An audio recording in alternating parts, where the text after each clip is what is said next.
Kartikeya, what inspired you when you were writing the book? What the title means to you? What inspired me was my own spiritual journey, which started way back when I started playing cricket professionally. And so I was very much interested into enhancing my attention span. And that's when I learned transcendental meditation. And I realized, that how difficult it is to interact with the present moment and embrace it for what it is. We often meet the present moment with a preconceived idea or a notion of how it should be. And that way we are always filtering out many things from our vision of the present moment. True. And we are not present to so many things because we are fixated in our mindset to see the present moment the way we want it. So this was my first inspiration. What unbecoming means is that as the world is busy trying to become something, but becoming is how you like to see yourself in the eyes of the world. Wherein the unbecoming is settling with who you are and embracing yourself, your own true authenticity. Because the seed of creativity is there in each one of us. We all are gifted with few talents, which for many of us goes unexplored because we never take that journey inward. We are so busy projecting and imitating outward in our search to become something in life that we never discover what is that potential within us which we are gifted with. And it's only when you look inward, when you embrace your own authenticity, then the most honest expression that comes out of you, this is what the world perceives it as creative. Because creativity is very unique and also very personal to the person who's displaying it. Be it in art, sports, in their business decisions, or in any walk of life. So the unbecoming is exploring who you are and getting connected to that source, the source of consciousness which is within every one of us. As you said that you started playing cricket, so can you just tell the audience how was your journey from started playing cricket? Because I guess you wanted to be a cricketer or it was just a hobby?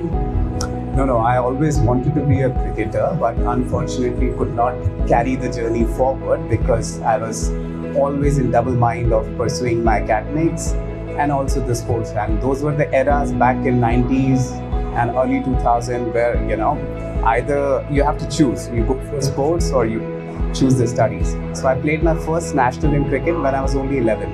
Oh, nice. And that's how I continued, then played under 14, then played under 17 for UP.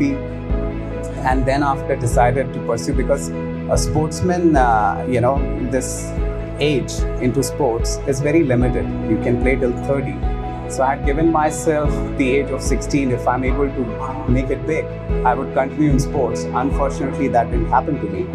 But I also realized that, everything is a plan of life to introduce us to different subjects.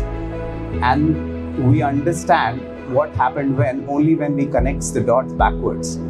So if I had not played cricket professionally back then, I wouldn't be able to write the book which I have just done.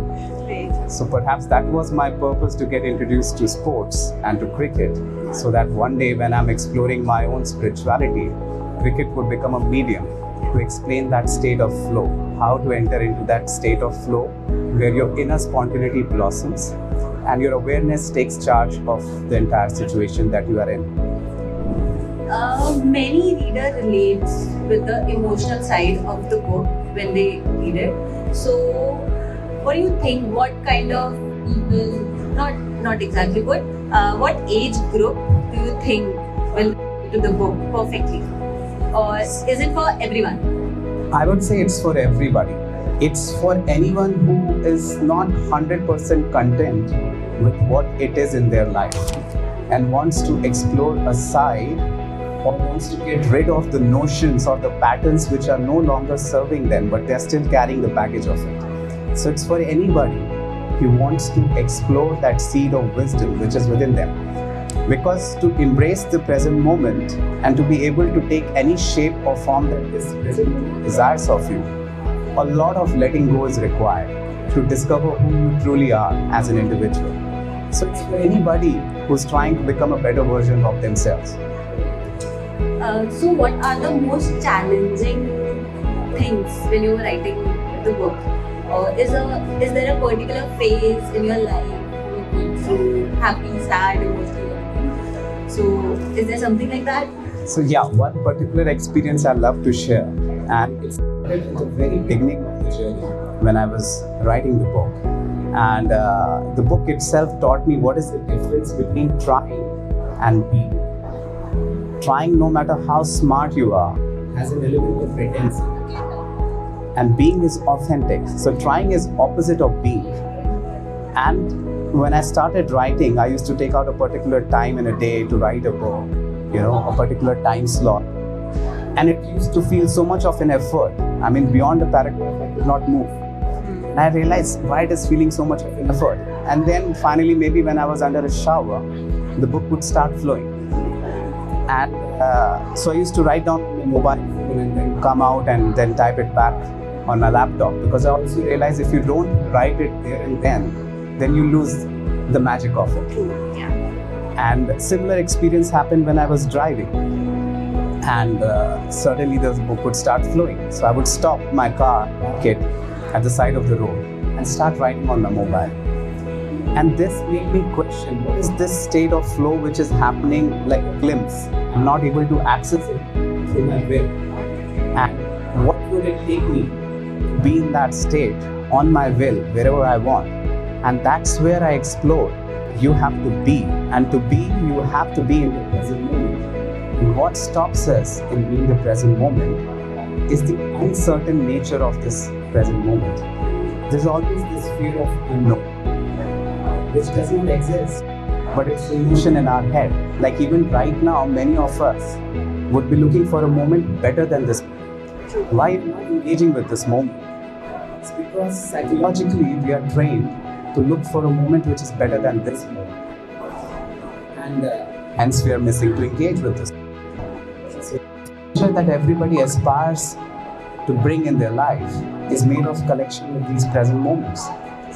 If you're not engaging with this present moment, what kind of future would you build? It's always half-hearted attempts. So to embrace that certainty, first I would say that embracing the present moment or enhancing your attention span is an act of courage. Because you have to trust the present moment. And it is not possible if you don't practice faith and trust.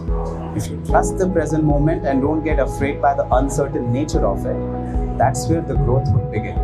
Kartikeya, there are many people who are confused between their careers, what they are doing and what they want to do. There's a difference between that. They're stuck because of the nature of the work that we are doing and kind of world we are living in. So is there anything particular that you want to say? Because most people are driving themselves in terms of money. I am earning good money from this, but I don't want to do this, I want to do something else. So is there anything that you want to say to those kind of audience? Of course, I would love to tell them that. It's, in my experience, I've seen 1% population who would join a profession they had. And these are the ones who become the 90% who jump into that profession, because this 99% are not interested in what value addition these 1% have brought. They're more interested in the byproduct, which is the name, money, fame, or whatever. What car the person drives or what house he lives in becomes an attraction. So when the byproduct becomes an attraction to enter into any profession, you're bound not to be a mediocre. And you'll never understand the magic. See, what you get in life is a byproduct of what you have to offer to the ecosystem or to the world. And if you're struggling in any field, it's simply a sign you're swimming against the tides. The nature of life is a flow, it's a constant movement, and it's effortless. If you connect to your own gifts, the journey becomes effortless. I mean, that genius work that anybody would like to do in their, with respect to their talents, what they're gifted with, it almost feels effortless and you enjoy the ride. Yeah. So to enter in that state of it is very important. And you'll also see that time and space from a spiritual concept becomes very relevant to discover what you want to do. Any activity, that concept of space and time, doing that. Like you can relate to your interaction with any one of your close friend. You've forgotten the time. Maybe it's the most crowded place that you're sitting in. You'll have no acknowledgement of the space also. So any activity that brings your 100% attention, naturally you lose the concept of space and time. And as a youngster, one has to discover what is that one activity that he enjoys doing the most, where he's losing the concept of space and time. He's completely embracing the present moment. If you make that your profession, you will never see a problem, or you'll never face an identity crisis. Very true and very inspiring and inspiring for every one of us. Thank you. Thank you so much for coming. Literally, it was great having you. Thank you so much. Love to go.